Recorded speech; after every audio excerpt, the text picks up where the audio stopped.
morning and welcome to the slightly delayed start of the Board of County Commissioners meeting, November 28th, 2023. Thanks for being here in Harris Hall, and for those of you online, thank you for being with us this morning.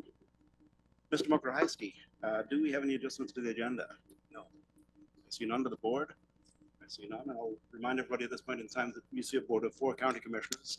Commissioner Senega is excused absent. This morning will not be with us either online or in person. You'll see a board of 4 county commissioners today. Ms. Mokrahajski, do we have any emergency business? No, the board, I'm seeing none. And we'll move along to public comments. You'll be allowed 3 minutes for public comments. When your name's called, please step up to the microphone, state your name for the record. You'll receive an audio signal around 30 seconds before the conclusion. But keep an eye on the screen to my left, which will be in front of you. And that'll give you a countdown from 3 minutes to the time your testimony period is up. And then we'll move along to the next person.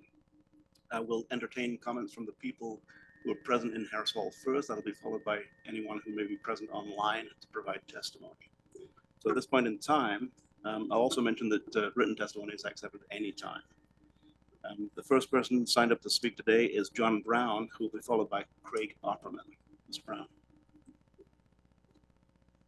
Good morning. For the record, John Brown, 101 East Broadway, Eugene, 97401.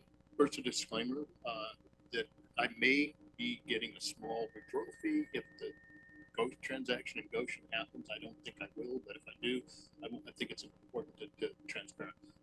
My comments today are mine and not from any perspective of any board or commission. I also sit on here from my personal perspective. I've been in this community for 73 years, and I've seen how we've dealt with our different waste materials. Decades ago, we dealt with our liquid waste. We used to have AgriPack where the federal courthouse is. And on August every year, the river would turn red when they did beach, and all the sewage came from Springfield when they had that sewage treatment facility that was antiquated, dump all the stuff into the river, East Street. We created MWMC, Metro Wastewater Management Commission. We piped Springfield sewage to River Avenue. We expanded River Avenue. We put a pressure line in from Federal Courthouse all the way to Beacon Drive to deal with the agricultural waste. We put in a poplar farm. We've done tons of things to deal with our waste. We haven't done anything to deal with our solid waste. And I'm speaking today in support of consideration of the viability of doing Goshen. The recovery rate will be reduced, we increased, excuse me, and be able to not have to use additional land to take our solid waste. It is a finite commodity, and there's not a lot of places. I know how you got Short Mountain. You got a tax foreclosure from PIR, Pacific International Raceway. It's supposed to be a big thing. It's a long history there. Bottom line is recycling works. It's expensive. MWMC was expensive. We will pay the additional wage, but I have to look into the feasibility of it. But I would just hope that you would strongly consider the financial viability of doing that. If we have this opportunity, to give it serious consideration. So thank you for your time. And thank you for what you do. Thank you, Commissioner Brown. Next is Craig Opperman, the recently retired, and followed by David Eichel.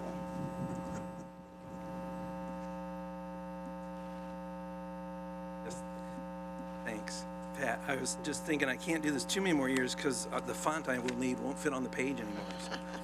But yes, it's good to be back again, sort of, and see you all. Thanks. I'm Craig Opperman with Looking Glass Community Services. I'm here to talk about the Crisis Stabilization Center proposals that you'll be looking at later this afternoon, I believe. Looking Glass appreciates the work county staff have done on this project and the options that have been submitted for your decision. We were concerned that the county chose to combine youth and adults in the RFP. However, options 1 and 2 recognize the need to provide resources specifically for youth. This will reduce the number of adults needing crisis services in the future. We also note that crisis services are needed right now.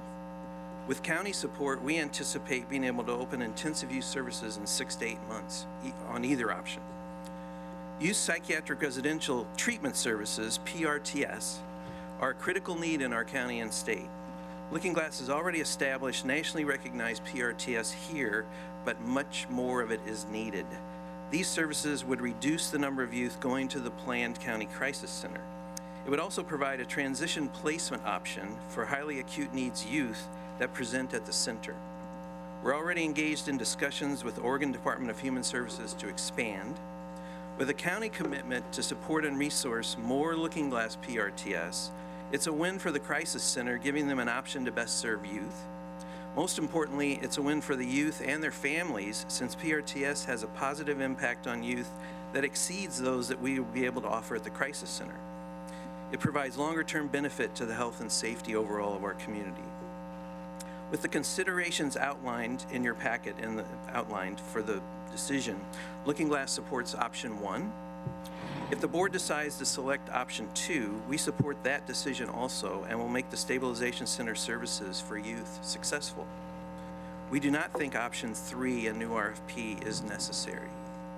Again, we thank Eve Gray and the county team for all the expertise and work they're providing for this project, and thank you all for being here and your leadership.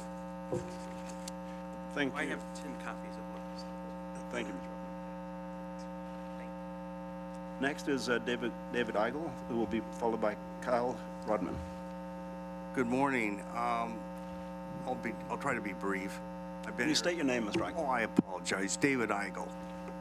I've been here before. I've furnished a great deal of written materials and based on literally years of research. And we've been victimized in this community by the Lane County History Museum people, as well as the university, et cetera, creating fake histories, smearing people, as I've documented. And I'm very happy to report this morning that Eugene City Council person Jennifer Ye is no longer employed as a director at the Lane County History Museum, or apparently in any capacity. Going forward, Chair Farr, this is Chair Farr and Mr. Eigel. I apologize for interrupting. This is Diana. Mr. Eigel, would you mind moving closer to the microphone? I'm having a hard time picking up your audio, and I'll restart your timer. So we'll start from the top, Mr. Eigel. it's all right. I'll be brief. Very good, thank you. What I really want to call to your attention is this situation is that moving forward, the public in Lane County needs to know they've been lied to about their own heritage. And the County History Museum is funded primarily with county tax revenue. So it's very important that you exercise, I know you've got a lot to do, but oversight function to see going forward that the misinformation that's been provided is addressed and that people know that they've been lied to, and a more solid use of the funds is employed. Thank you so much. Thank you, Mr. Eigel. Next is Kyle Rodman, who will be followed by Shanda Miller. Good morning, Kyle Rodman. I'm the General Manager of Emerald Peoples Utility District, or EPUD, and I'm here today with our Board President, Charles Kimball, and we'd like to primarily reiterate the points that we made in our written comments, which I hope you've received, and this relates to the IMRF proposal that's being discussed later this afternoon. And I think the fundamental point that we want to make is we are proud of the partnership that we've had with the county for the last 30 plus years, and we are proud of the track record we have of the gas collection system out at the landfill. We think it's being effective, and I think if you look at the recent data that we've provided in the written comments, that backs that up, that our capture rate has increased dramatically, and I encourage you to look at that and not some of the old data that's been presented previously. And furthermore, there's a few points that we make in here that I just want to state again, which is not only is our landfill gas system getting results, but we are primed and ready to continue to reinvest out at the landfill to increase that capture rate. We have a long punch list of projects we'd like to continue with in partnership with the county.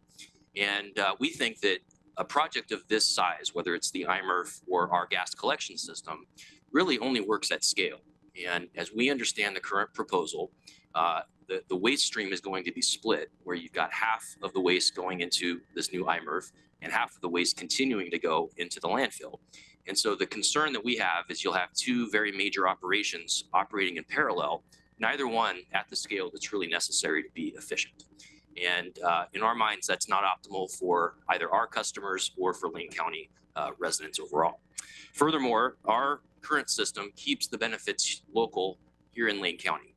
The local power generation we have at the landfill allows our rates to stay lower. It is a renewable resource that prevents us from having to go out and purchase potentially fossil fuel based or carbon emitting resources. If you go to an IMRF model, what you end up with is a natural gas project where you insert the output into a natural gas pipeline, which may end up in some far off state, and ultimately will benefit a fossil fuel-based organization, which I think sets you up for a political headache in the future at some point in time. So our message today is we'd love to double down on our partnership. We have a long list of projects that we'd love to engage the county on. I feel like the engagement to this point has not been at the level that we would have expected. If you look at your packet today, there is zero mention of Emerald PUD anywhere in there, which is a frustrating thing for us to read. And so we're open to various relationship and partnership ideas here and stand at the ready to continue this long-standing partnership that we have. Thank you. Thank you, Ms. Rodman, and thank you, Chair Kimball, for being here today and your many years of service. Next is Shannon Miller, who will be followed by Mark Cosby. Morning, Chair Farr, Commissioners Trigger, Buck, and Lovell. My name is Shanda Miller, a resident of the City of Eugene for 22 years. I am a former Lane County Performance Auditor, Oregon State Auditor, and recently former citizen member of the Performance Audit Committee. And after some scheduling issues, I'm finally here to provide public comment for my written comments provided on October 31st, and to further make the case for the time is now to hire the next county performance auditor. The value of a performance auditor is in providing you and management with findings and recommendations for the improvement of county service objectives. I understand you have recently approved the hiring of a consultant to perform a land management review, and I think that's great. I think a county performance auditor and hiring out management consultant reviews are both important. In my written comments, I provide examples of audits performed in 2016 and 2017, and I hope that you get the chance to take a look at those. For my remaining time, I'd like to focus on 4 challenges and opportunities for the successful recruitment of qualified candidates for the position. So the first challenge is that a government performance auditor is a unique job with unique skill set.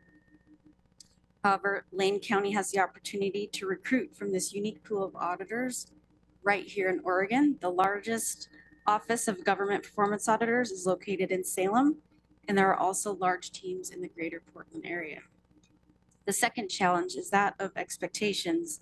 In the recent past, there was one auditor whom I believe was not qualified in government performance auditing and who did not meet expectations of the position in other ways. However, there are opportunities to learn from this experience. I believe having a clear job description, clear expectations, and appropriate qualifications for a government performance auditor can allow for the successful recruitment of a highly qualified candidate. Third challenge is for a time, the salary of the Lane County performance auditor position was not competitive with other government performance auditors in Oregon. However, Lane County Human Resources conducted a review and a year ago recommended and adjusted the salary range of the county performance auditor to be more competitive. The fourth, and probably most challenging of challenges, is that although Oregon has a large pipeline of qualified government performance auditors, current housing demand, interest rate, and housing costs could pose a challenge to recruiting for this position. However, Lane County has the opportunity to attract potential candidates with a position that allows for a combination of in-office and remote work. Thank you for your time. And thank you, Ms. Miller. Mark Cosby will be followed by Aaron Donnelly.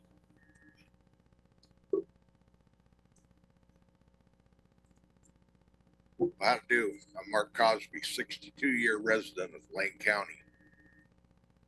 I made a mistake recently addressing this board.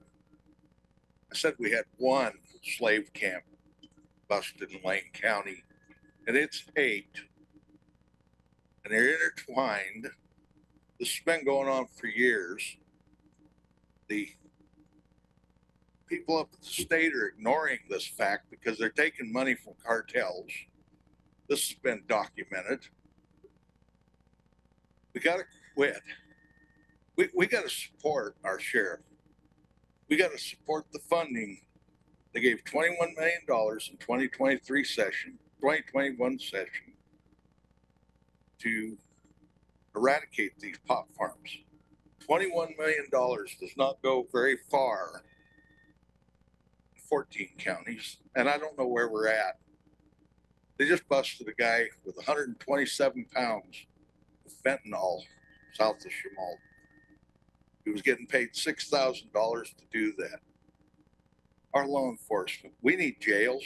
We need jail beds. We got 480 beds over there that we can use.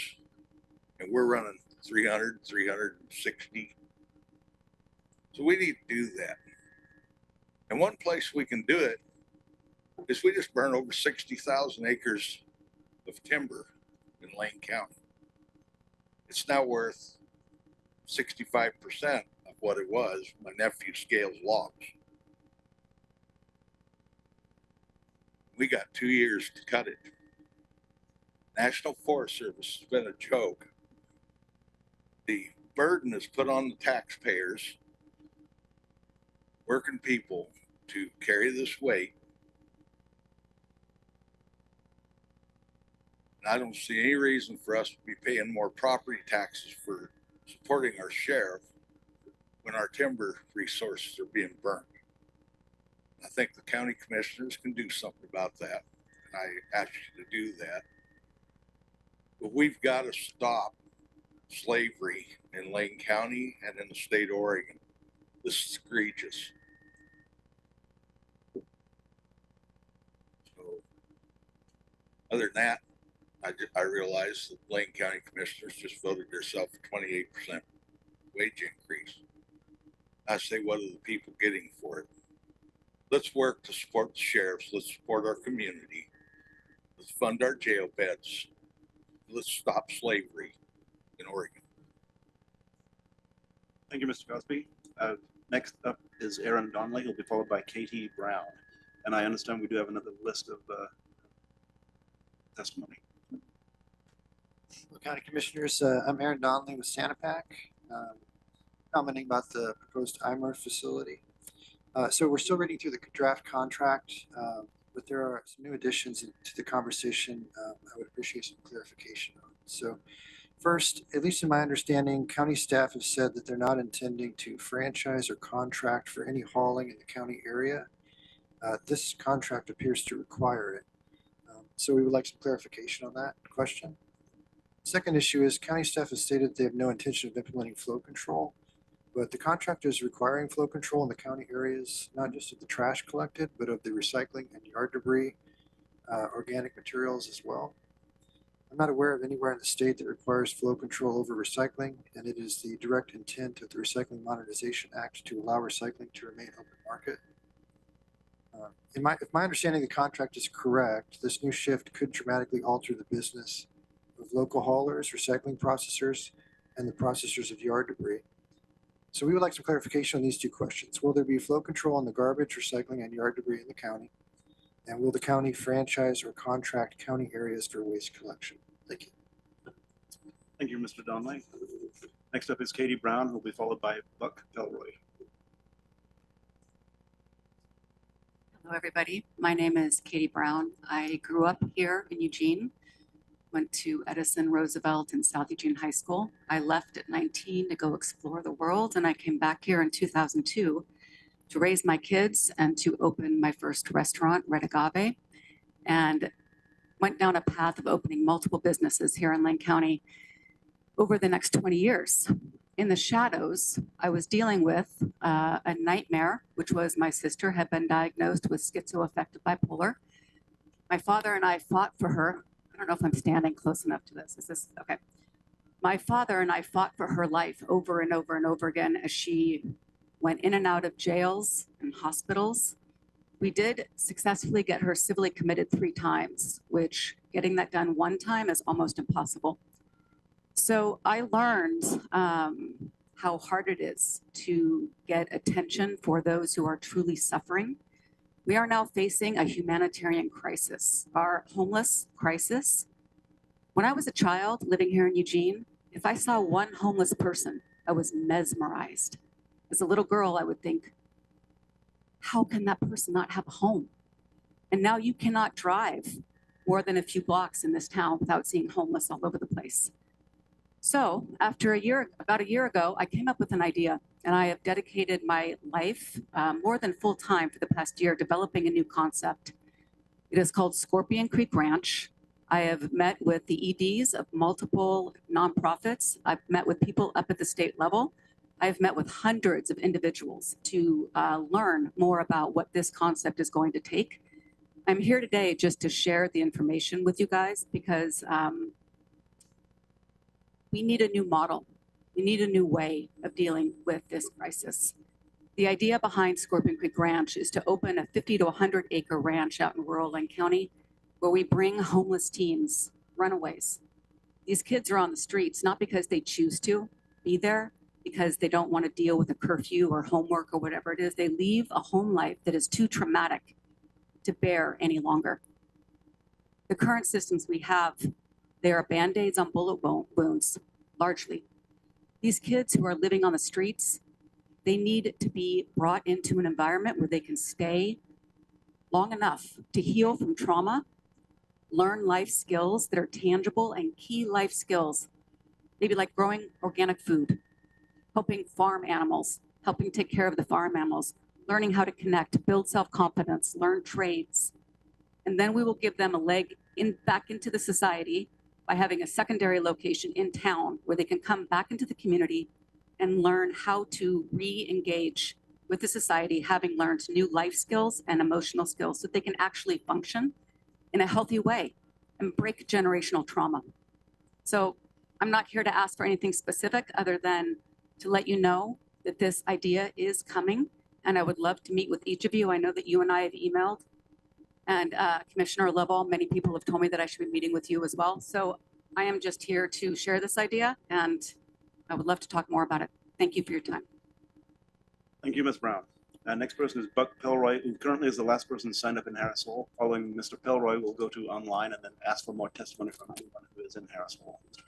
Pelroy. Good morning. My name is Buck Pelroy. I'm the owner of Ecosystems Transfer and Recycling. We're kind of a unicorn in the area. We're 100% rural as a garbage and recycling service. And just so we're all kind of on the same page, I wonder if everybody knows a rural garbage company, it costs more to pick up inside the city because of how far we drive.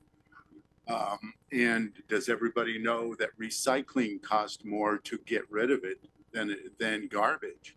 Right now, the tipping fee for garbage is $10, $20 less than the recycling. Not many people know that. That's because there is no markets for a lot of this commingled stuff. It's kind of just dumped by the wayside. What does Google say? 15%, if that, of all plastics are recycled. I feel like on this IMRF, which I'm opposed to, and it feels like we're trying to do something that is already being done. We're going to take, and with this flow control, we're going to take our recycling to a depot that it already exists. The depots already exist in International Paper and EcoSort. We're going to take the gas from this IMRF and use it for power generation. It already is here.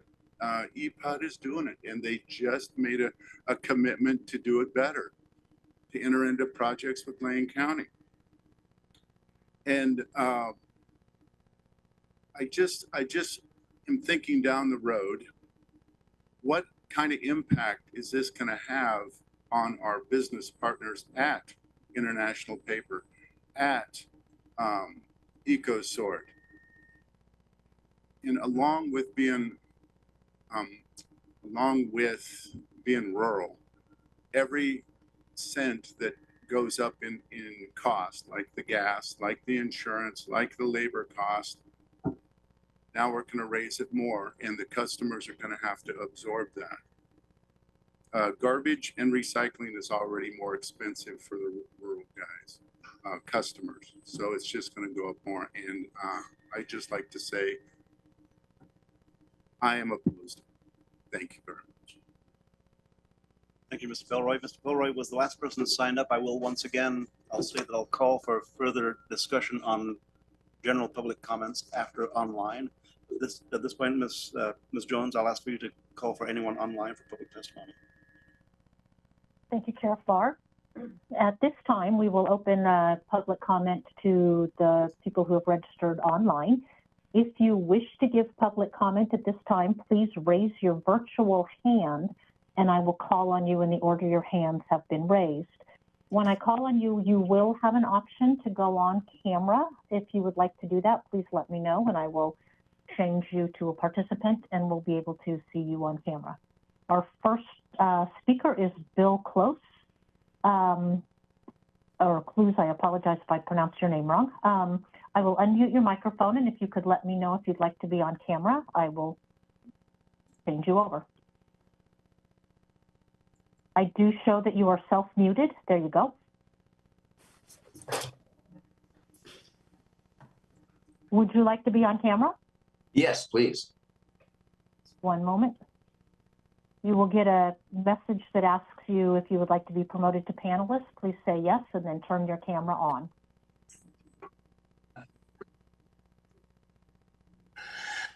Okay, commissioners, am I on, Diana? Yes. Good, thank you. Commissioners, Bill Close here.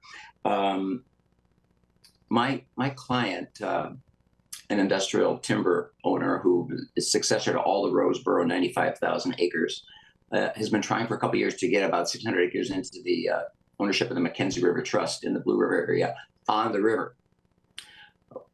One piece of that property, we were told by the county, is not a legal lot, so we can't convey it to the trust. So we filed an appeal of that to the hearings official, and we just got a denial of a legal lot status. The director and the hearings official have said that it's our burden to prove what was in the minds of Roseboro and the BLM in 1991, fall of 1991, when Roseboro conveyed some property to the adjacent BLM. It's hard to prove what's in the minds of somebody in 1991, parties to a conveyance. And hearings official said we didn't do it. Now, at the request of the director, the hearings official refused to apply a rule that's relevant here that the county board announced in 1998. I call it the Tarjoto rule. It says, quote, "It is Lane County policy to regard a real estate transaction as legal if that is technically and legally possible." That was stated by the county board in 1998. That was appealed to LUBA. LUBA affirmed it. That was appealed to the Court of Appeals. Court of Appeals affirmed it. That's a very important presumption. With that presumption, people in a position like my client can get legal lot status. Without it, generally they can't, because nobody knows what's in the mind of people, predecessors in 1991. I have asked the director to elevate that decision to the board. I haven't heard from the director. I've copied you with that letter. This is a very important for the issue for the board to take up. I would think that if the director was keen on throwing that county board presumption under the bus, for whatever reason, the director would be anxious to have that decision ratified by the board. I think that if the board takes this up, after hearing the matter, the board will say, there's nothing wrong with that Tarjoto presumption. It's lawful. It works for property owners in Lane County, and we want the director and the hearings official to follow it. That's the summary of it. Thank you very much. Thank you for your public comment. One moment and I will get to our next person.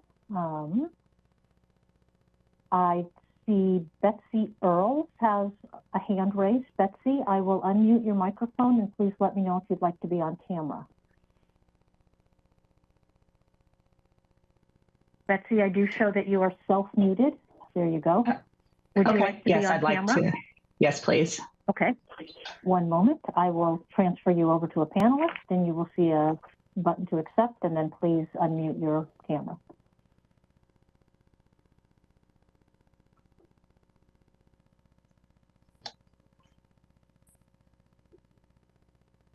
I do show that your camera is still muted. If you can unmute that, we'll be able to see you.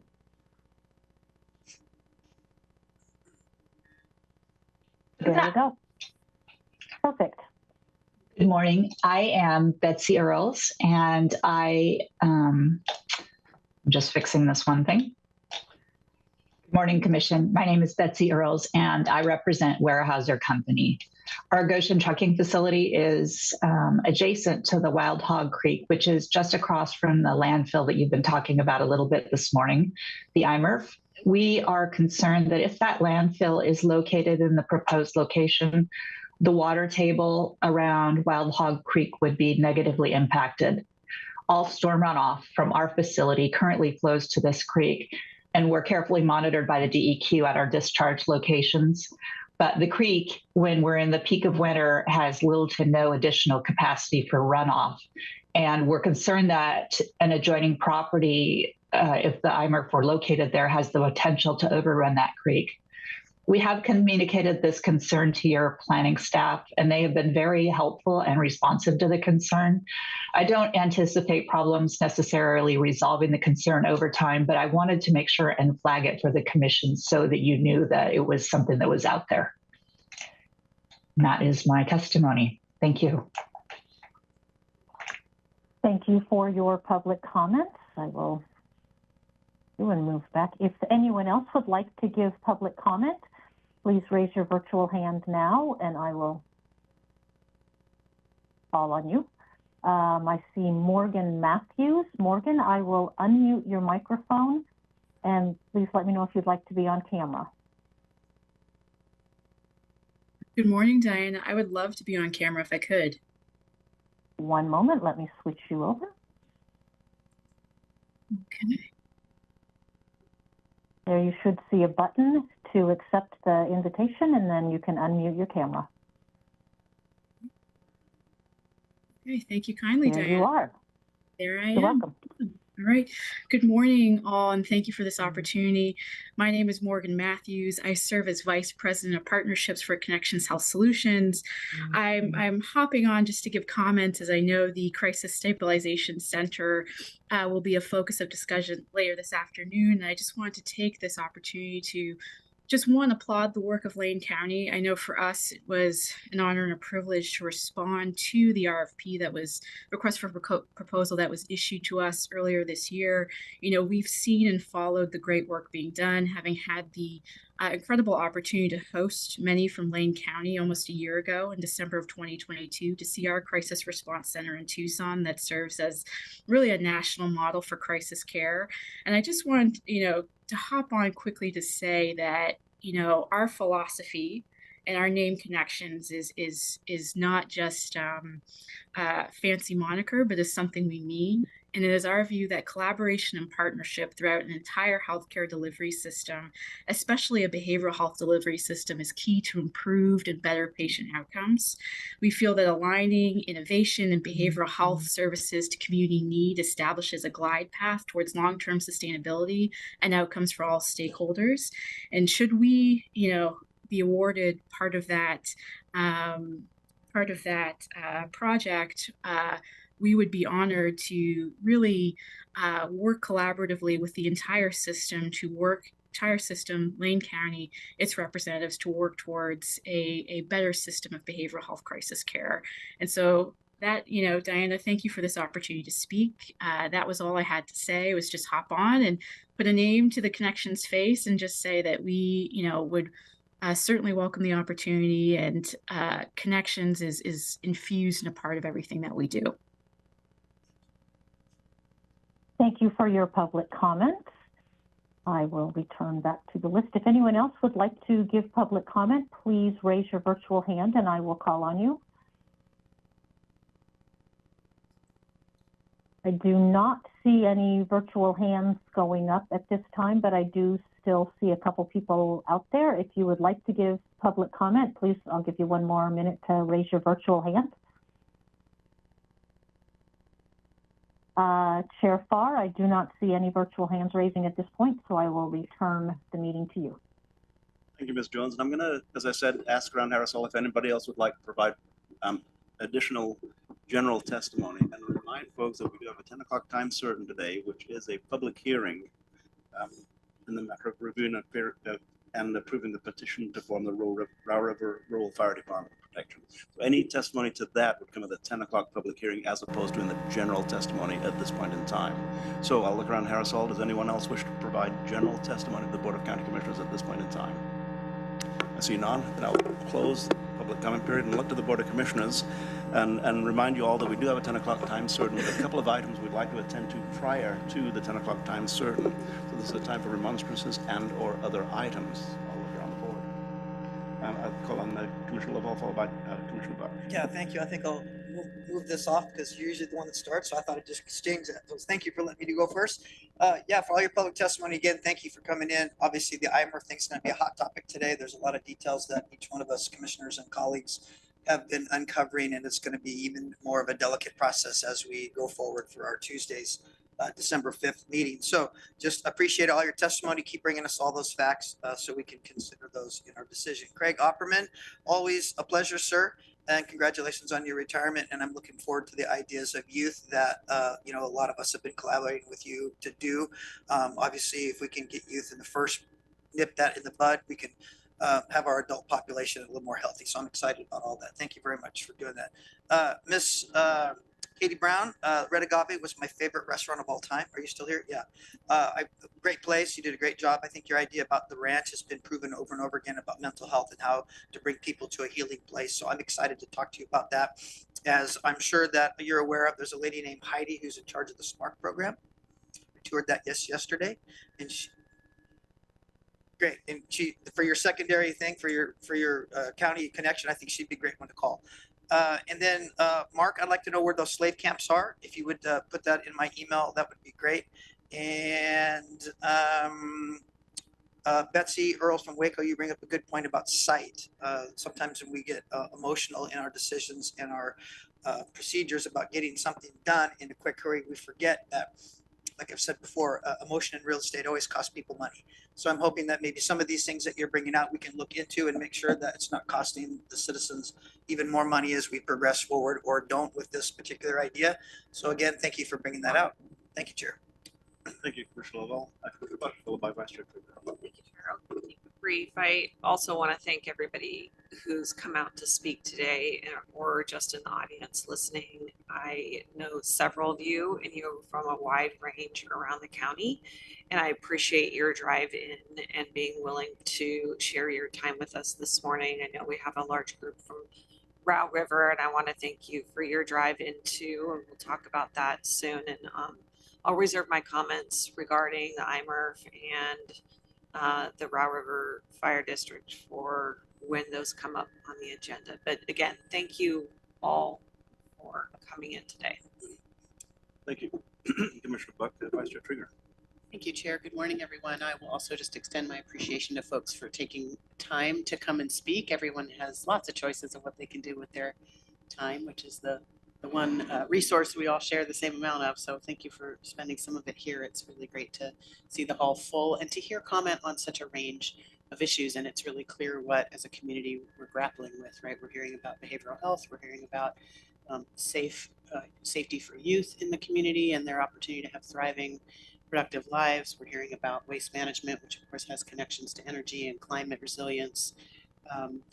And we're hearing about some important comments about our internal operations here at Lane County and how, as we work to address these key issues, ensuring that our own programs and policies and processes are as sort of tightened up and transparent and efficient and effective as they can be. So really appreciate the range. I also will save specific comment on topics for when they come up on our agenda, but just want to note to folks that gave public comment on the material and energy recovery facility that our Public Works Director is also in the audience today. So he also heard your comments. So if he doesn't proactively address some of those items, I'm sure all of us up here were taking notes, and we'll make sure that your questions get answered in the course of that item later today. Thank you, Chair. Thank you, Vice Chair Krueger. So in the interest of time, I have a few things that I'm going to mention later in the meeting, Mr. Mulgreisky, regarding a letter of commendation on our assessment department. I'll cover that later in the meeting, and so I'll restrict my discussion this morning to those of you who provided testimony today. And it's a broad range. Some of it will cover in subsequent meetings. Excuse me, subsequent agenda items in today's meeting. But first, I'd like to talk to you, Ms. Miller. Thank you for being here this morning. Thank you for your years of service as our performance auditor and your continued service on the Performance Audit Committee. You provided excellent testimony this morning, as you did on October 31st in written form. This is a good supplement to that written testimony that we've all seen. Thank you for that. I'll mention also you'd suggested that there was going to be an audit of the permitting.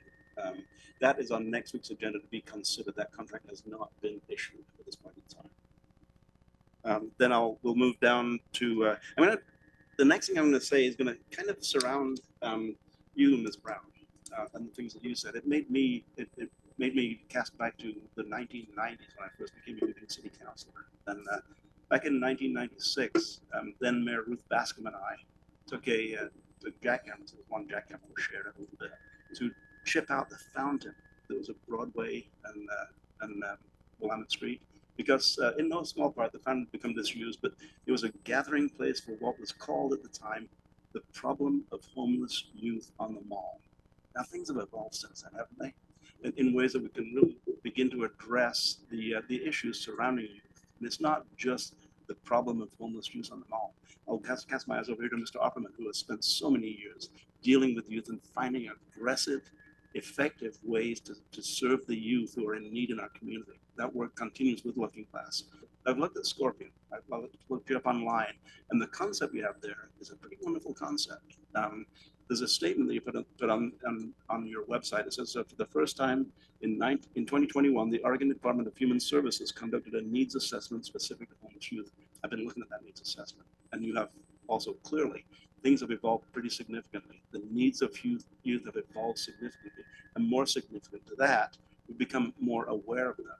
And when you talk about when you were young, saw a homeless person, you wondered how somebody could remain homeless. Think about this, man. What you do, all those kids out there find themselves plunged into the poverty and living on the streets. Thank you for that word. I look forward to hearing more about that and more about the efforts you're going to put forward. Many people in this room are concerned about homeless youth. We as a Board of County Commissioners have it as a high priority. We'll talk about it a little bit with the Crisis Stabilization Center this afternoon and how that marries with the issues surrounding adult crisis.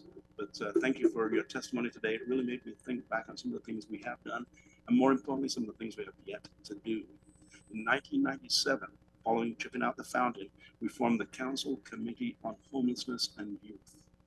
We met for 4 years. That committee met for 4 years to talk about homelessness in general and youth in general. We came up with a number of things, including Eugene's first camping ordinance. But we didn't really address what the committee was there for initially, homeless youth on the mall. Thank you for your attention. With that, I'll move along down the agenda, and we do have a 10 a.m. time certain for the board, and we have 3 items on the agenda prior to that, Mr. Mokorowski. And I wonder if we could take them a little bit out of order. I do see members of the Sheriff's Department who are here in the room with us right now, so without objection from anyone. Oh, let us, I just received an objection. Let's do the consent calendar first. That'll be a very, very good one. Vice Chair Trigger. Chair, I move approval of the consent calendar for Tuesday, November 28, 2023. Second. Moved by Commissioner Trigger, seconded by Commissioner Buck, the consent calendar, which if anything had needed separate discussion, it would have been pulled from the consent calendar. This is all considered with a single motion. Any discussion to the motion? I see none. I'll call for the vote. All those in favor, please say aye. Aye. Passes unanimously. And Mr. Mokorowski, do you mind? Is it okay if we move to item 7A, since we have a presence from the Sheriff's Department in the room? Get them back to their work.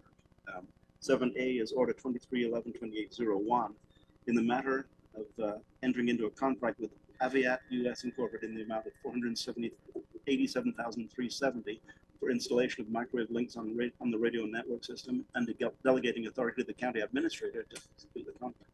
And today we have with us Lieutenant Wells and Mr. Brake.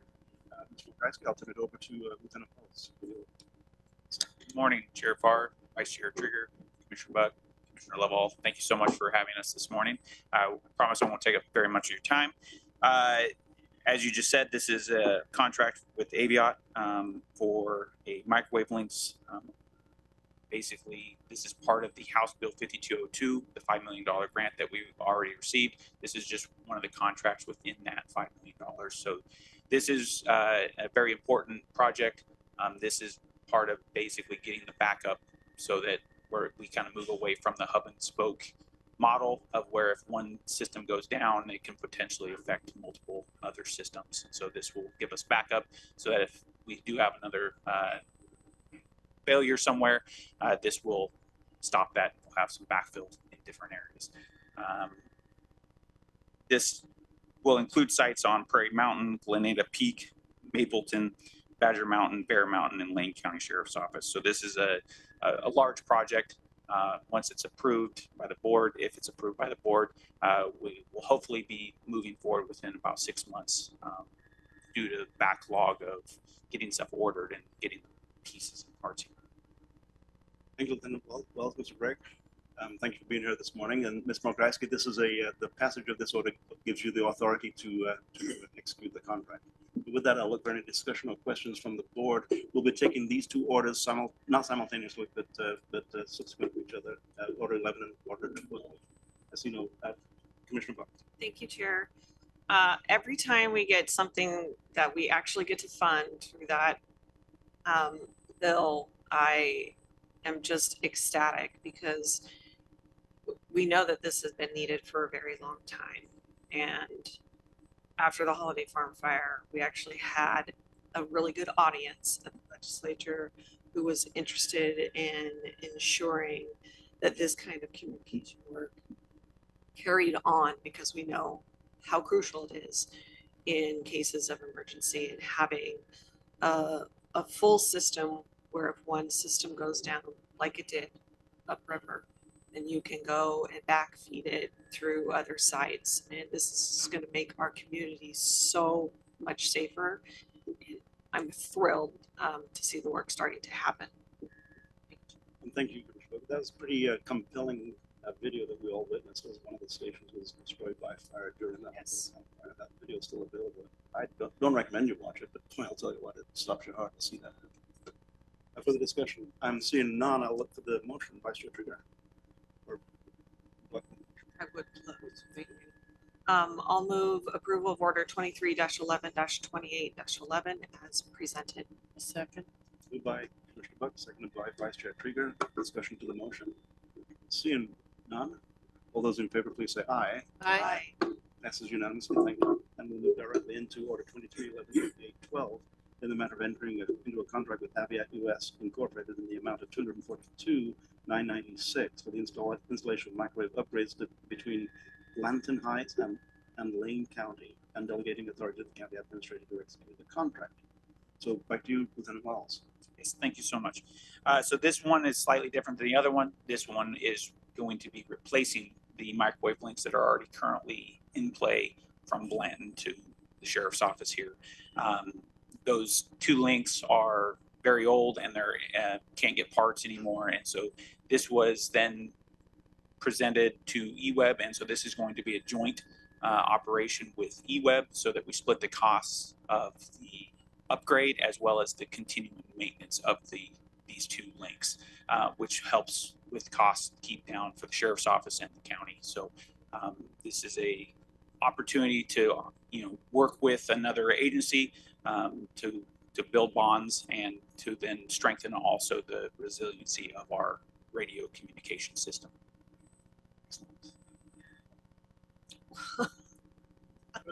Comments, and then if you'd like me to do This is not related to that particular House bill, but I've been there and I've seen the dishes, and I know how critical the connection is. Blanton Heights is, I feel like, one of the most critical ones of all the stations that we have. And it's, we have to update technology. And I want to publicly thank eWeb for partnering with us. I remember when I first came to Eugene in '72 to attend the U of O, I listened to, I think it was K-Ball, talk from their studios way at top of Blanton Heights. I'd look up there and those blinkers were up there, Blanton were up there, writing communication. So, Mr. Gregg, anything you'd like to add? I just want to thank you very much for your support in all these endeavors we've been trying to help with public safety communication and bring resiliency. Thank you. And bring feeling and an actual presence of safety throughout the community. Vice Chair Trigger. I'd be happy to make the motion, Chair, and I'll just preface the motion by saying I think this is such a great example of when we say public safety, we often go immediately thinking about law enforcement, but it is such a much broader topic and there's so much to it. So thank you for bringing that forward. And with that, I would move approval of Order 23-11-28-12, in the matter of entering into a contract with Aviat US Inc. in the amount of $242,966 for installation of microwave upgrades between Blanton Heights and Lane County, and delegating authority to our administrator to execute the contract. Second. Moved by Vice Chair Trigger and seconded by Commissioner Buck. Order 23-11-28-12, discussion of the motion. Seeing none, I'll call for the vote. All those in favor, please say aye. Aye. Passes unanimously. Thank you for being here, and thank you for speeding through your presentation so we can get through our 10 o'clock time. Yes, I wanted to make sure you guys kept your 10 o'clock. And thank you for your teamwork in making this happen. And then I'll look to the back of the room and to Council Dorman and Mr. Miller. Thank you for being patient as we move through that item. And we do have plenty of time for you before our 10 o'clock time, sir. And to those of you who are here, and we have a good presence in the room for our 10 o'clock time, sir, and there is a possibility we'll be 1 or 2 minutes late in getting that kicked off. Mr. Miller, Ms. Dorman. Thank you, Chair Farr, and good morning, Commissioners. I'll make it really quick. This is just a first reading. Staff are requesting that the board approve the first reading and set the second reading and public hearing to December 12th at 1:30 p.m. time certain. This is for Ordinance 23-10. This is a pretty straightforward matter. It's to correct some errors and omissions that occurred to Lane Code Chapter 5 when a series of omnibus code changes happened in 2022. Some omissions in existing language in Lane Code occurred. So we're asking basically the board approve an ordinance on the 12th that would restore language that was inadvertently removed. I don't have anything else to add other than the motion is presented on the first page of the agenda. And then I'll look to the board. Any questions or comments? Or Commissioner Lovell. Yeah, thank you, Chair. I don't want to open up a can of worms here, but I did have some constituents contact me about wanting to ask 2 questions. One of the 2 questions was, is there a place where constituents may appeal to the Board of County Commissioners for review and interpretation? In D, a final decision, it wasn't clear if that was in that particular section of this code, if it got taken out, or if there's option for that. And then secondly, on the definitions in point 2 under D, on the hearings official, it says that the hearings official shall be funded by contract with the county and shall be appointed subject to removal by the director. And the question was, to me, was to ask is if it's appointed by whom or removed by whom, where does the will of the board weigh in there? So those are 2 questions my constituents would be asked today. And Commissioner Lovell, this is a first reading. Are those questions that you could pose as questions now with a subsequent answer, or do you? Yeah, subsequent answer. Okay, yes. So you have those questions on record, so we'll look at that when we go to the second reading. And I'll look to you, Vice Chair Trigger, excuse me, for a motion. Thank you, Chair. I move to approve the first reading of Ordinance 23-10 and to set the second reading and public hearing for December 12, 2023 at a 1:30 p.m. time certain. Moved by Vice Chair Trigger and seconded by Commissioner Buck. We have the first reading and setting of the public hearing. Set the public hearing on Ordinance 23-10. Discussion to the motion. I see no discussion to the motion. I'll call for the vote. All those in favor, please say aye. Aye. Passes unanimously. Thank you once again for your patience, and thank you for being here this meeting.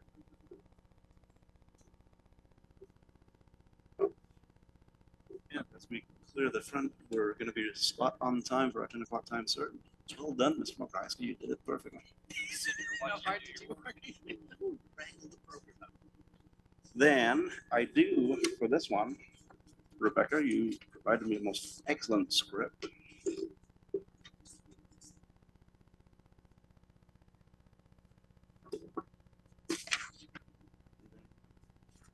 So this is Order 23-11-28-13.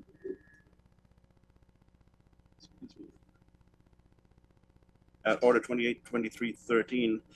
This is a public hearing on Order 23-11-28-13 in the matter of reviewing and approving the petition to form the Raw River Rural Fire Protection District to provide fire protection services to the proposed territory and setting a final public hearing. And today we have Ms. Surslev is with us this morning. Thank you for being here today. And I'll continue with the script. The nature and the purpose of the public hearing. This is the first of at least 2 public hearings on the matter, giving an opportunity for those present to enter information into the record. And this is the time for oral and written statements to be presented in support of or opposition for the request for an election to authorize the formation of the Fire Protection District. Written statements for or in opposition must clearly specify the defect, error, irregularity, or omission, if any, and must be made in the manner required by ORS 198.705 to ORS 198.955. Any written statement not so made and filed shall be considered voluntary waived. And if the board approves the proposal, the second hearing will be limited to considering whether there is a sufficient request for an election of the formation. If there is no request for an election at the second hearing, the board, if it so moves, can adopt a final order on the formation. And the decision criteria for special district formations are established in Oregon Revised Statute, Chapter 198, and Lane County Board Order 07-12-12-19 from the year 2019, and are cited in the agenda cover memo and attachment. So at this point, I'm going to call for disclosure of commissioner abstentions due to conflict of interest or bias, and make a note once again that Commissioner Senega is absent excused today. So from my left, Commissioner Lovell. No conflicts. Commissioner Buck. I will say that I have heard from many constituents in this particular district regarding this subject, but I do not believe I have a conflict of interest. Thank you. Vice Chair Trigger. No conflicts. And I have no conflicts. So, and are there any challenges to the board's qualifications to hear this matter? Ms. Jones, any online challenges that you're aware of? And I hear none. And No, Chair Farr. thank you, Ms. Jones. Then I'll look forward to a presentation by the staff. This is I'll turn it over to you and remind folks that I read off a bunch of numbers in the in my script regarding ORS and ordinances, etc. All of this is on public record. If you didn't happen to write that down for subsequent testimony, it is here. So, Ms. Ursula. Chair Farr and good morning, commissioners. For the record, this is Rachel Surslove, staff of the Interface application. And the request before you today is for the formation of a special district, specifically a rural fire protection district. These types of requests are subject to Oregon Revised Statute Chapter 198 and Lane County Board Order 07-12-12-19, which provides local guidance and for processing of these applications related to special districts.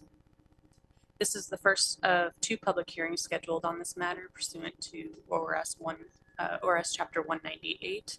The second is proposed and tentatively scheduled for January 9th, 2024. Specifically, the application before you today is for the formation of Row River Rural Fire Protection District, and currently this area is unprotected by a fire district. Notice was posted and published as required, and as of today, I've received 24 letters in support of the formation. These were submitted to the record and they were posted online this morning. I also emailed you a couple additional letters that I received, but all of them were in support of the formation. In the agenda cover memo provided to the board, staff have evaluated the approval criteria at ORS 198 and all approval criteria are met. If the board approves the formation request today, then a final hearing will be set for January 9th, and the final hearing is limited to considering whether there is a request for an election on the matter. Due to the presence of a permanent operating tax limit proposed for the district, an election should be held after the final hearing is conducted. And therefore, staff is recommending that the board adopt the order as written to approve the formation of the formation of the Row River Fire Protection District and set the final hearing date for January 9th, 2024 at 1:30 p.m. time certain. And thank you. That concludes my presentation. Thank you, Ms. Ursula. Excuse me, then, beg your pardon.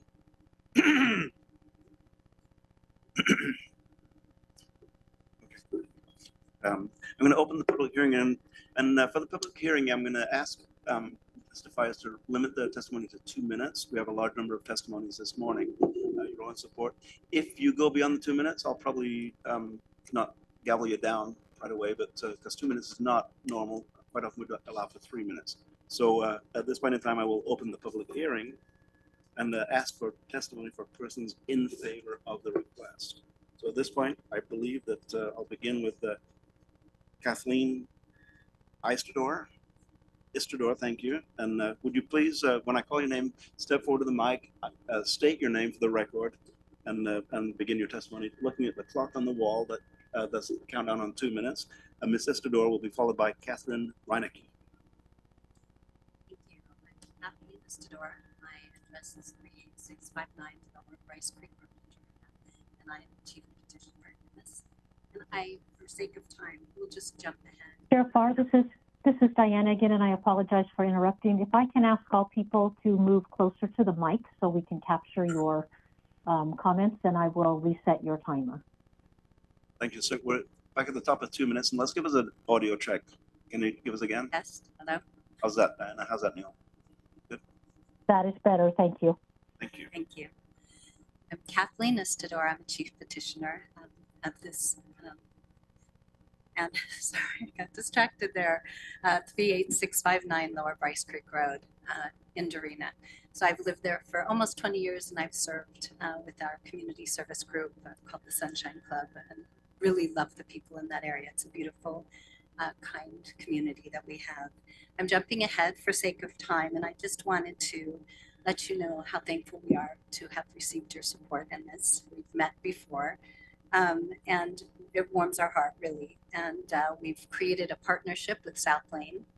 Not sure if you're familiar with everything that we've done, but we're an auxiliary fire unit with South Lane as a temporary measure. In fact, we're working with them, and when the board of South Lane Fire and Rescue approved this measure that Chief Wooten suggested, it took 4 months only for us to be an active fire district, not a district fire unit.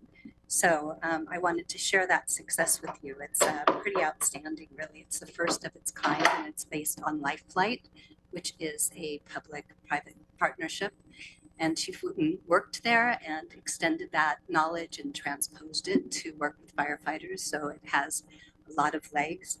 So 4 months ago, we didn't have radio communications, 911 dispatch, an organized volunteer fire emergency and medical service. We did not have training or mentorship. We didn't have equipment. Currently, we have 3 fire trucks and 1 tender. We didn't have the support, but now we have over 20 agencies supporting us. And we have a suitable property for a future station and safety zone. And now, instead of being a rural community without direction, we have a mission and a plan, and a lot of it is thanks to you. So I appreciate all of the support of the agencies who stand beside us in the creation of this district. We're really proud of our community volunteers and their dedication and their assistance. And we're honored to come before you today. So thank you. Thank you, Mrs. Catherine Reinecke. You'll be followed by Walt Bernard. Okay. Nice. Commissioners, thank you so much. I'm Catherine Reinecke, 37147 Row River Road, Dorena, Oregon. Sorry, I don't have all those numbers memorized that you spewed up. Currently, the Row River area has about 900. Chair Farr, I need to interrupt again. I apologize. I am getting feedback from someone.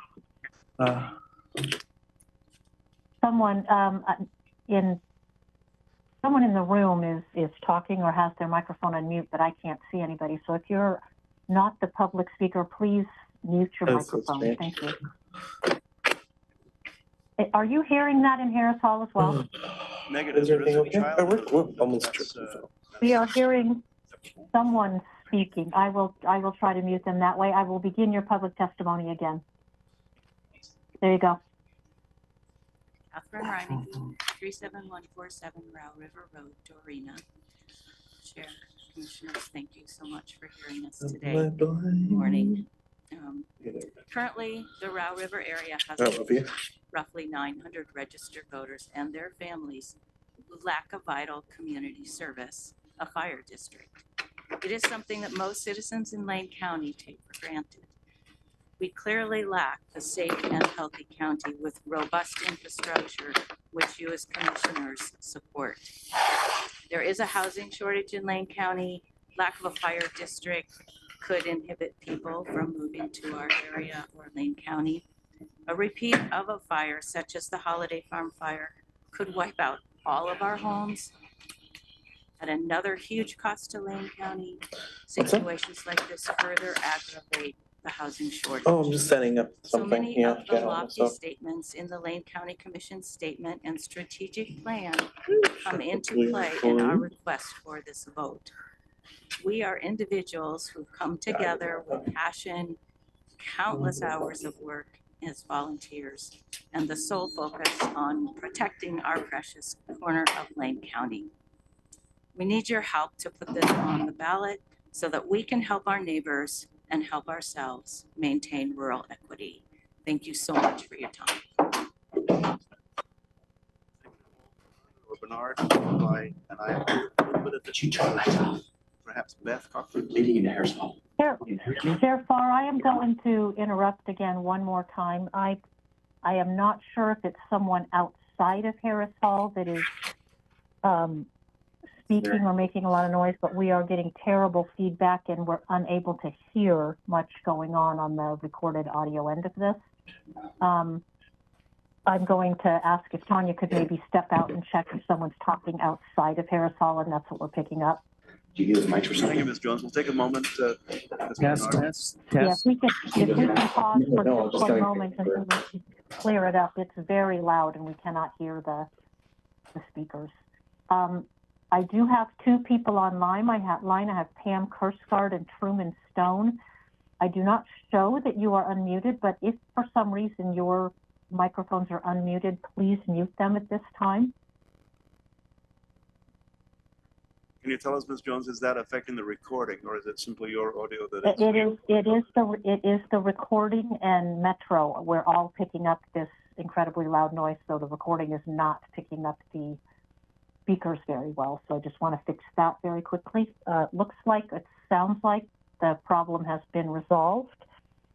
It sounds like it was coming from the BCC conference room, so it sounds like it's been resolved. So we can begin our testimony again, and I apologize for the interruptions. Thank you. Then, Mr. Bernard, would you state your name?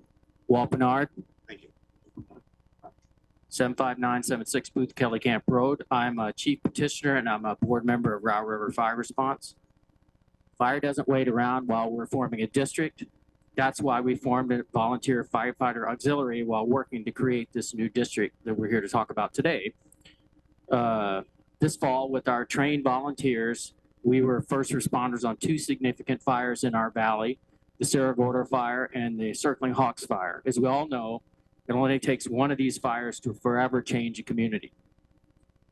The actions and facts speak for themselves. The facts are these two fires were on their way to becoming that next conflagration in Lane County, and actions are that timely and well-organized fire response halted this disaster. There's no doubt in my mind that the partnership between Row River volunteers and the South Lane Fire Response enabled a rapid multi-agency response that prevented significant loss of life and property.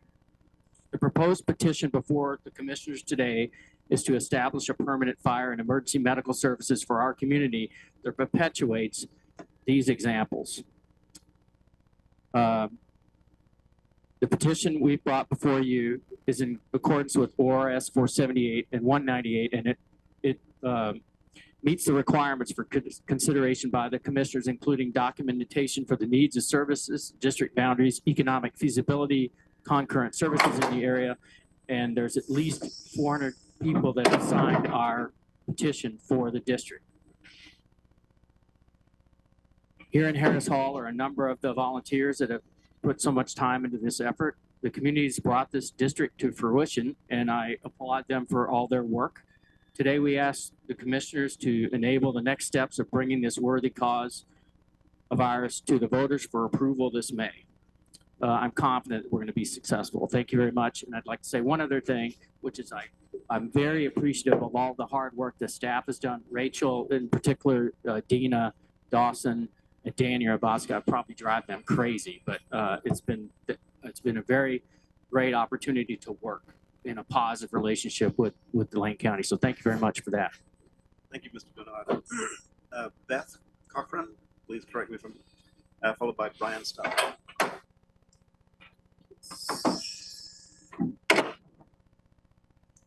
My name is Rita, Rita, I am so sorry. Can you bend the mic? Can you bend the mic just a little?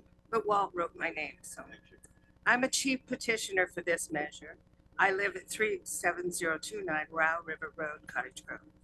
And I've lived here for over 40 years. 30 of those years I served at Dorena School as a teacher, and I still teach. Being a part of this community for so long, I've seen devastation of fires up and down the river valley. I know how vulnerable our homes and schools are to fire. Alone, I had to put out a fire in the school bathroom with only the fire extinguisher. And 911 had been called, but due to the distance, firefighters arrived about 40 minutes later. A few years later, I fought a fire on my doorstep.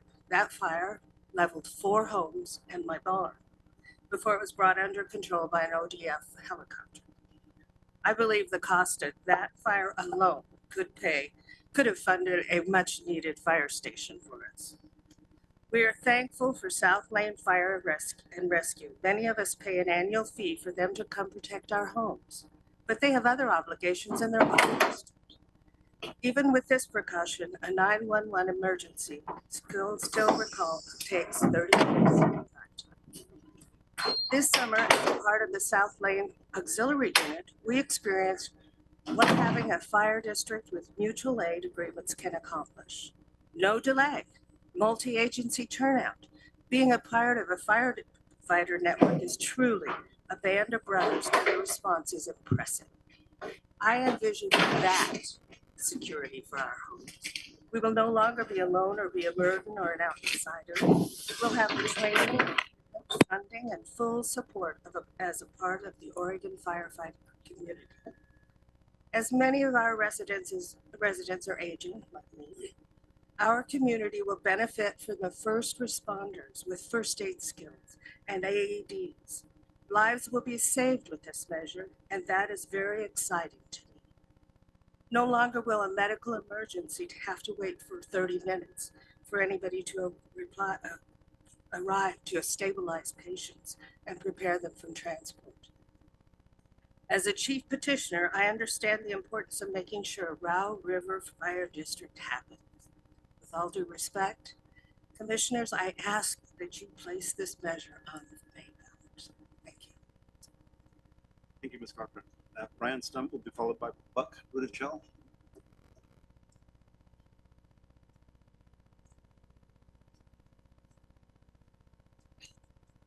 Commissioners, first for me, so forgive me if it's poorly formatted. I live at 35803. Can you pull the mic up and lean into it just a bit? Thank you. Okay. According to Wikipedia, government is a system of social control under which the right to make laws and the right to enforce them is vested in a particular group in society. As I stand here before you, I'm thinking that's you. The man that stands before you wants to deeply prove to a community that has raised him that I am ready and willing to give back. My initial application to the Row River Fire District was denied in the first round of training because of a situation with my oldest son, in which I demanded he have working brakes on his vehicle as a responsible member in society choosing to drive a car. I received a harassment charge for the incident, to which, in completion of a program, the charge will be erased from my record. The conditions of the program are I am to arrange a de-escalation training provided through Whitebird and Cahoots to the volunteer fire department seeking your approval. I think this is a small story of an individual willing to overcome odds to simply volunteer for the benefit of others. So being the governing body that you are, I would imagine you've borne witness to the individuals in society that bring it down and to the individuals that strive to lift up a community. Before you are the latter. I believe it is your responsibility to fulfill the rights of government to let the people that choose to make the world a better place do so. Thank you very much for your time today. Thank you, Mr. Stump. Normally we don't allow applause, but please continue. Buck Rudichel will be followed by Jessica Landstrom. I've got tears in my eyes right now. Jessica Landstrom. Hello, my name is Buck Rudisell. I live at 75629 Wicks Road. Live there and raised my family in that community for over 20 years, and I'm one of the trained and certified volunteer firefighters in our district. Support what we are accomplishing and the services we are going to provide for our district neighbors. We have seen firsthand the devastation that occurs when families lose everything they have. The memories that can't be replaced, the heartfelt loss. My daughter Zena, her family lost their home in the holiday fire, and she gives full credit to the volunteer fire department for the lives saved and the bravery. I did not sign up to volunteer to be a hero. I did it because I hate feeling helpless, and I truly feel our community has been spared a tragic event that is getting closer to occurring every year. If or when something happens, I want to be able to help. I want my neighbors to know they're being taken care of. I don't want others to experience the loss and trauma members of my family have experienced. I thank my fellow volunteers. I thank South Lane Fire and Rescue for everything they have done to train, outfit, mentor, and their continued support for us. I thank my family for their patience while I strive to make them proud. Thank you for your time today. Thank you, Mr. Rudisell. Jessica Landstra will be followed by Daniel Blades.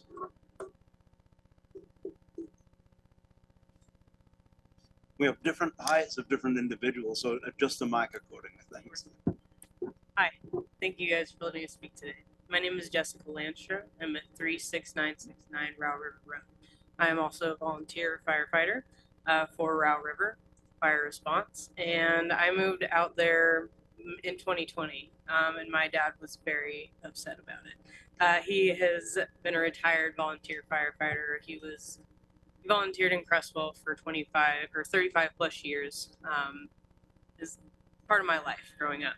And he was very upset when we chose to move out there, knowing that there was no fire district.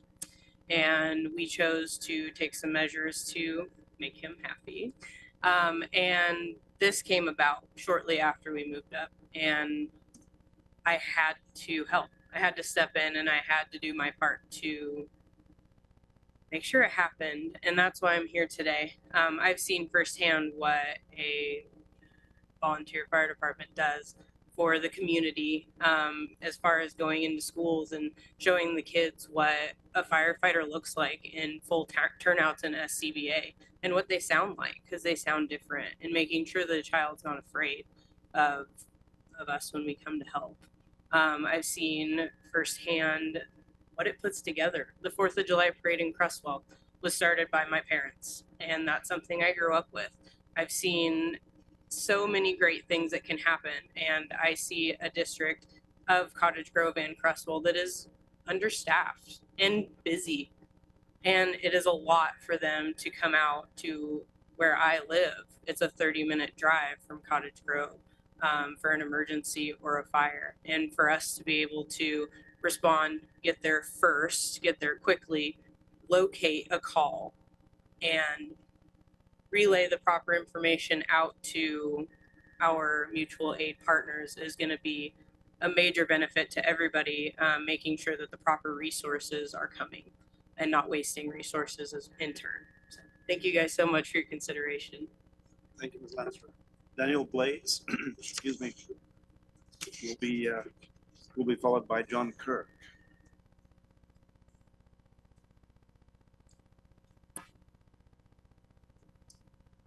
Good morning. Thank you, commissioners, for allowing us to speak this morning. My name is Daniel Blades. I live at 38385 Lower Bryce Creek Road. So I want to say that I'm solidly behind the efforts to create a fire district for the Upper Row River. I believe the necessity of the fire district is, to put it bluntly, obvious for the safety of myself, my family, my friends, and neighbors. But I think there is a less obvious benefit of the fire district's creation, a growing sense of community. For some folks, it's a remembrance of past times when mills and forestry supported families, schools, and businesses. For others, it's uncovering a fact that's been hidden, the fact that we are all part of a community. I've been both surprised and heartened by the response to the proposed creation of the district. Folks from up and down the valley have come together to make the district a reality. In doing so, I've worked with people I've known for decades and with people I've met for the first time. And it has been work, but it's also been a pleasure and a joy. And that's who a community is.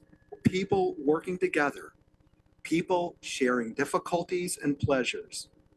And we've learned that a community stretches from the past and into the future. Our community is not static, but ever changing and evolving.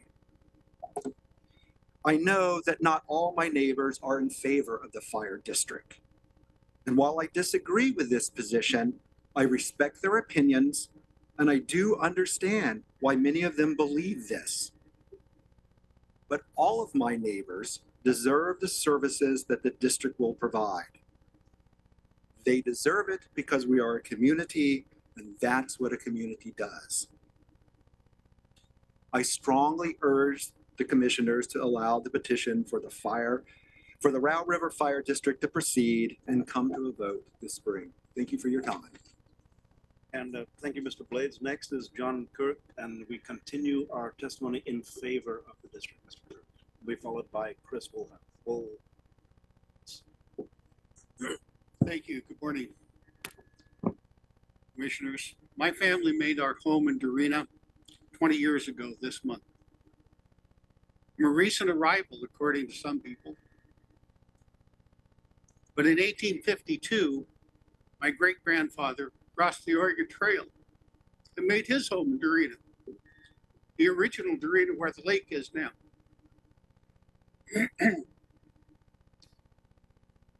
Shortly after my family moved to Dorena, we found ourselves in the middle of the likelihood of losing the community water service. So what did we do? We chose to petition the Lane County Commission to allow us to form a water district, which we did. We now have a water district. Now we find ourselves in somewhat the same position without a fire district. Been known for a long time. And what happened? We gathered together as a community. I'm part of the board of Row River Fire Response. We gathered together as a community to create a new answer to a problem, a rural fire district. This is the purpose of the group that's come together. What happens when a community has a problem? The community gathers together to build a solution. And that's what's happened. Are there detractors? Are there people that don't want the fire district? Of course. There is always an objection to change. But that change is necessary to prevent another Holiday Farm fire, to prevent other issues. What's our goal? Our goal is to avoid that. I urge you to vote to put the fire district on the ballot in May. Thank you. Next is Chris Woolhouse, who is the last person signed up in Harris Hall. Subsequent to Ms. Woolhouse, we'll step to online and then come back to Harris Hall for any further testimony. Can you hear me okay? Perfectly, thank you. My name is Chris Woolhouse. I live at 75976 Booth Kelly Camp Road in Dorena. For the past 22 years, I have run a small vegetable farm business in Dorena. When we first moved to Southern Lane County, the weather was predictable. Winters were wet and the summers were near perfect with 3 months of warm, clear sky days. About 5 years ago, the fire trends started to become noticeable. Smoke-filled days turned into weeks during the late summer and fall. This made working outside miserable and harmful to health. This year and the past few years, several of my farmers markets in Lane County were canceled due to unhealthy air quality. We have seen at least 3 residences burn in our community in the past 3 years. This summer of 2023 was especially dramatic with wildfires, the Dorena Reservoir Circling Hawk Fire and the Saragordo Fire. I feel the fire and weather extremes will continue to trend upward. For the health and safety of our community and surrounding communities, I support the formation of the Row River Fire District. Thanks for hearing us. Thank you, Ms. Morehouse. And then I'll go on to Ms. Jones. I'll call for online testimony in favor of the proposal. Ms. Jones?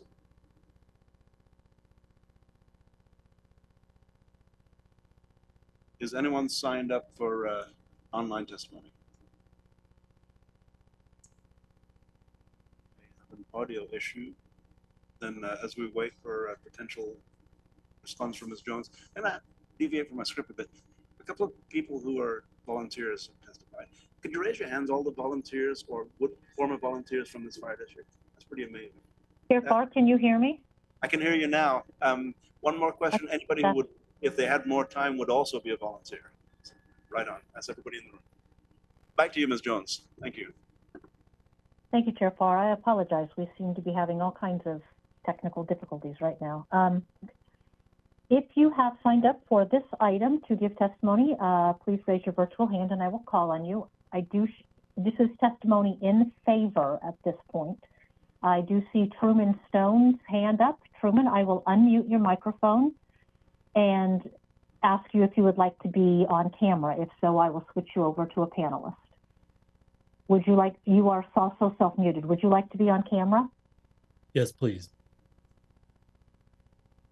One moment. Please accept the invitation and then unmute your camera.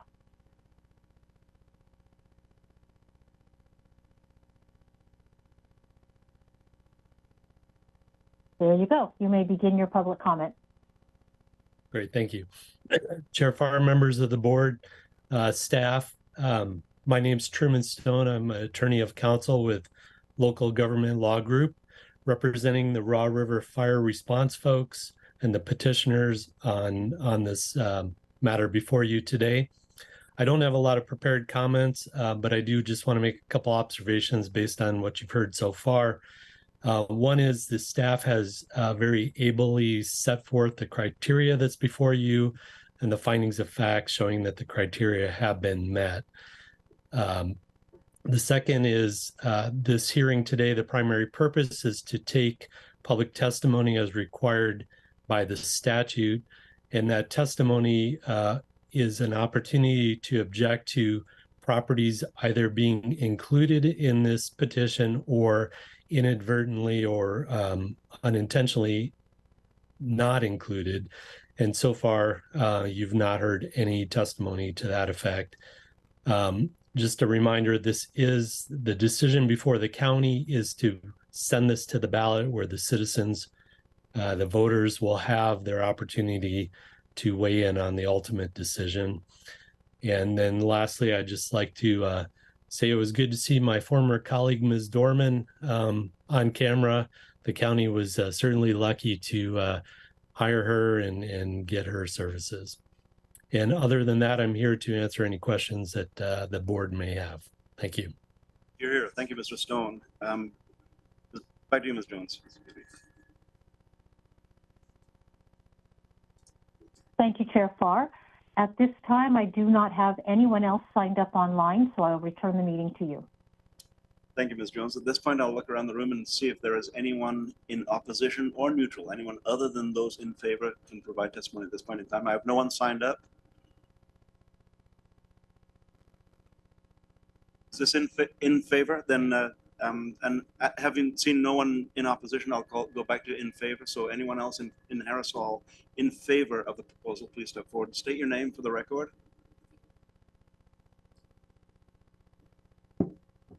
Morning. My name is Sue Brown, and I have the privilege of living at 39909 Bryce Creek Road in Diston. I've lived there for 26 years. I'm here to ask each one of you for your help in approving the formation of the Row River Fire Protection District. This action will save lives and property, as well as improve the resiliency of our community. It will also support Lane County's 3-year strategic plan of a safe county with a vibrant, active group of citizens who organized, accomplished a common goal, to establish an infrastructure of rural fire safety that currently does not exist. Our Row River community wants to be forward-thinking and prevent a fire catastrophe. Close your eyes. Imagine it's the middle of the night. Your dogs wake you up, barking frantically and pawing at the window. The white blinds are glowing orange from the outside. You pull the blinds and you see your neighbor's house on fire. It's 100 feet away, engulfed in flames, shooting skyward, crackling and popping as the fire intensifies and consumes the bone-dry 1950s house. You immediately think, call 911. You give the address and tell them, my neighbor's house is on fire, please send help. The operator questions you, are people in the house? You assume so, it's the middle of the night, but you're told that there is no fire protection and they will send out a sheriff. Oh my God. You run outside to see 4 or 5 neighbors pulling their garden hoses as far as possible to try and slow the fire. The streams of water look more like a squirt gun trying to put out a bonfire. The intense heat feels like you're walking closer and closer to an oven. It's not working. You call a second time. Is anyone coming? The sheriff is on the way. 30 minutes pass. The house is smoldering. Not much left to save. Here comes the sheriff car with the standard size fire extinguisher. Too late. This is a true story that I experienced. Thank God our neighbors escaped before they were burned alive or succumbed to smoke inhalation. Our rural community, my neighbors need your help. I need your help. It's essential that we move forward and establish a Row River Fire District. It's an exciting and empowering time for our community.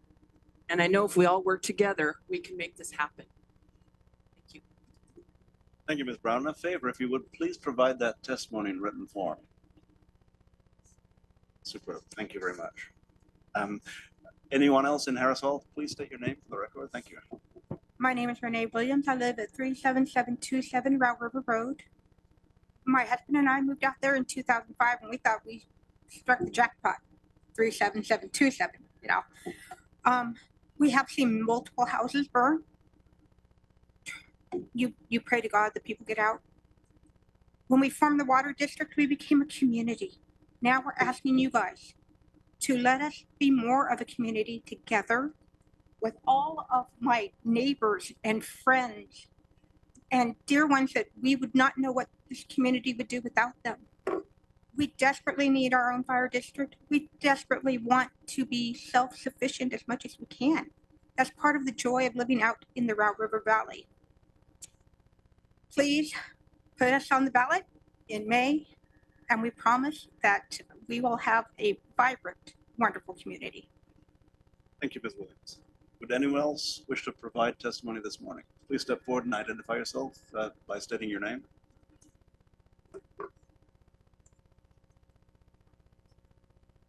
Firefighting volunteers with the Row River Fire Response. Protection of life, property, and the environment from fire and other hazardous situations. That is the purpose and function of the fire service. It is also the backbone of a healthy community, because the safety provided by the fire service allows us to feel a level of trust that allows us to live life the way that we do. It's the trust that our lives and our accomplishments are treated as possessing value. The trust that should our lives and the properties that we've earned be put at risk, that they will be treated with respect and care, as worthy of protecting. The people of the Dorena Valley have a right to feel this trust. And as it currently stands, we don't have the protection that allows us to. South Lane County Fire and Rescue has done incredible things for this valley. But the fact is that we fall outside of their range of service. Even so, they've still responded to fires that have threatened our valley. They've even gone so far as to take the Row River Fire Response under their wing and to grant us training and equipment far beyond what we could have mustered on our own. even so, it still stands that the distance between Dorena Valley and the nearest fire station is too great a distance. It limits timely service, and timely service is what counts. In fire protection, every minute counts. If we want the Dorena Valley to have adequate protection, we must continue to establish our own infrastructure. We will need our own fire district. By putting the establishment of this fire district on the ballot, it will put it in the hands of the people at stake to determine how they are to be protected. For that, and for your time today, I thank you. And thank you, Ms. Iceberg. Please step forward and state your name. Thank you.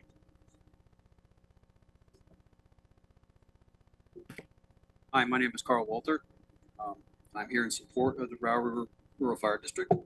I've lived in the area for over 40 years. I have 2 properties and a business in the district, and this fire seasons have been getting more and more stressful every year. This year we even ended up in evacuation level 2. We didn't actually have to evacuate, but we had to load everything up. It was really scary. All these volunteers, all these people you've heard from, have done an amazing job of putting together a volunteer fire crew, and I think they should be 100% supported, and we really need their service. So please put the issue on the ballot. Thank you. Thank you, Mr. Walter. I'm looking around for anyone else who wishes to provide testimony in favor. Any opposed?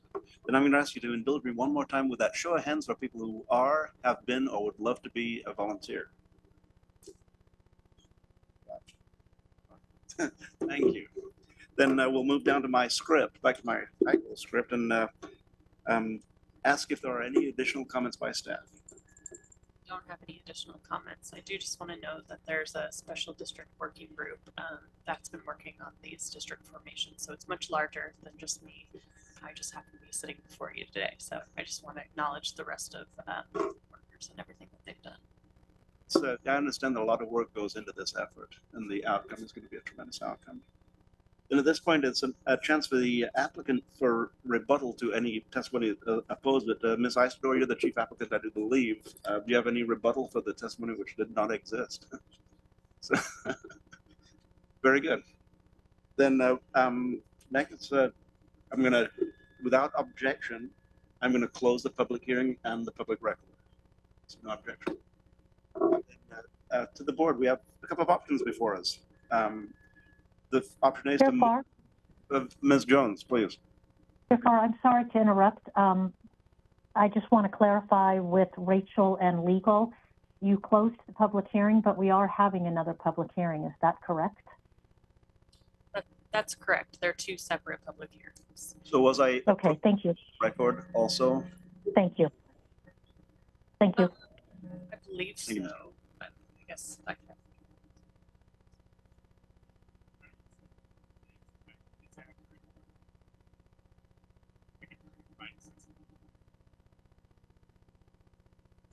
We are unable to hear a comment. If you could come to the mic, that would be helpful. Good morning. I just to reiterate what Rachel said, yes, there will be another opportunity in January, assuming this order is signed today, to allow for more public hearings. So in terms of the specific steps and the language you just used, I'm sorry, I don't have the answer to that, but there will be another opportunity. I think since there will be further opportunity for public record, I'll rescind my closing of the public record, close this public hearing, and continue the public hearing. Vice Chair Trigger. Chair, I'll just note that the order, should it be adopted, does give notice of the final hearing for January 9/24. So I think they're just separate standalone orders, and everything is covered if we move forward with closing this hearing and the record, because January 9th will be its own new record. Brand new record. Okay, I'll take that. That's how I read the language of the order. So there'll be no additional gavel strokes. Very good. Then to the board, back to the board, we have 3 options before us. One is to move to adopt the order. Second is to modify, and the third is to deny. Commissioner Butler, which one do you choose? Thank you, Chair. And for the audience, it's common to give courtesy to the commissioner of the district that represents the opportunity to make the motion. And you all are hands down inspirational.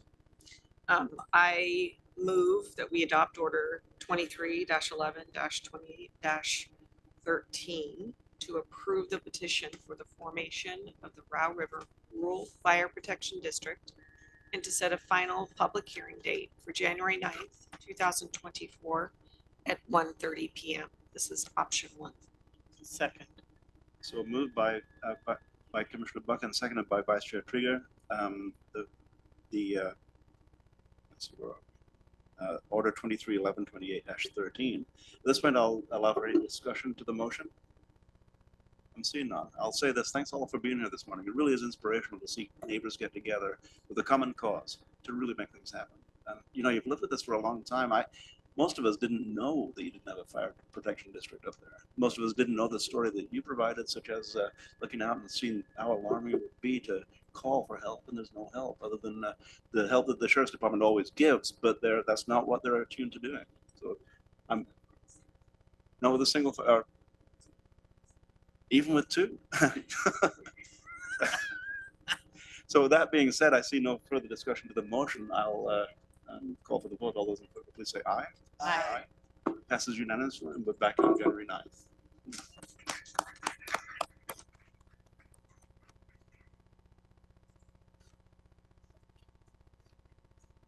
I knew I was in a good mood for a reason today, Steve.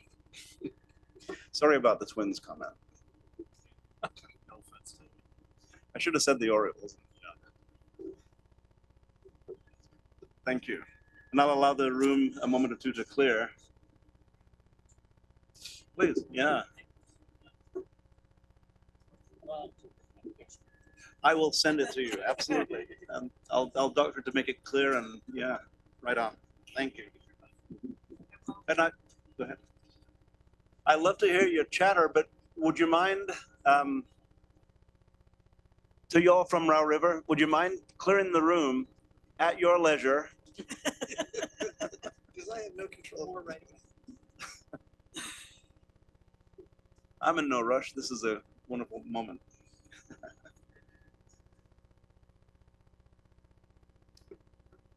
Then, Mr. Mokarisky, we'll move forward with the business of the day. Please, I'm sorry. No. I just want to say thank you for listening to us. Well, thanks for your This is the testimony. first time Yeah. I've ever done this. Nice to I meet love you. democracy and government. Thank you It's very much. not the first time you've ever essayed, I can tell that. Though. I see you on costume. Right on. Oh, all right. Yeah, yeah. You see people out of context and you wonder where you see them. Excellent. Well, Ms. Mokarisky, I'm going to move to you and ask for any announcements from county administration. Hard to follow that, all that testimony, but I'll just give you a brief update. I've shared this with the board previously. The deeds and records will be moving from to the Lane County Clerk's office at 275 West 10th Avenue on Friday, December 1st. So the last day in the Public Services Building in the Deeds and Records is on the first floor. Public Services Building, they're going to be moving over to the Clerk's office. Their last day in the Public Service Building will be Friday, December 1st.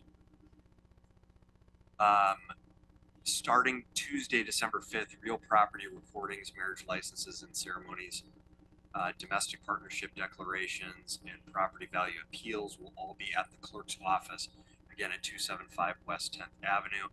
The public research library for real property records and self-help computers will remain at the Public Service Building, along with one staff person for assistance. So there still will be a physical presence, mostly with the ability to do searches and one staff assistance. Again, the purpose for moving Deeds and Records team alongside elections brings both of those functions to the county clerk's office together in one location, making it more efficient for us to serve the public. It also allows our small team to pivot more easily and support elections during its busiest times. Of course, we know that the 2024 primary and general elections are expected to be heavy turnout. A lot of work there, and our staff relies on, our elections team relies on the Deeds and Records team to support those efforts as well. We've created a web page with frequently asked questions for anyone who's interested in finding out more at lanecounty.or.gov, and you can search for Deeds and Records Move. We'll have signage, of course, in this building, and we've changed the signage at 275 West 10th to indicate the services that are provided there. So just want to share that for the board and those watching that those services are going to be moving to a few blocks over downtown, and that's all I have for you. Let's see if any questions. Any questions or comments for Ms. Morgrassi? Seeing none, then we move down the agenda. We have no call for executive session this morning. And do we have any other business before we break for? Okay, then at this point we are till 1 o'clock p.m. 1:30 p.m. recess.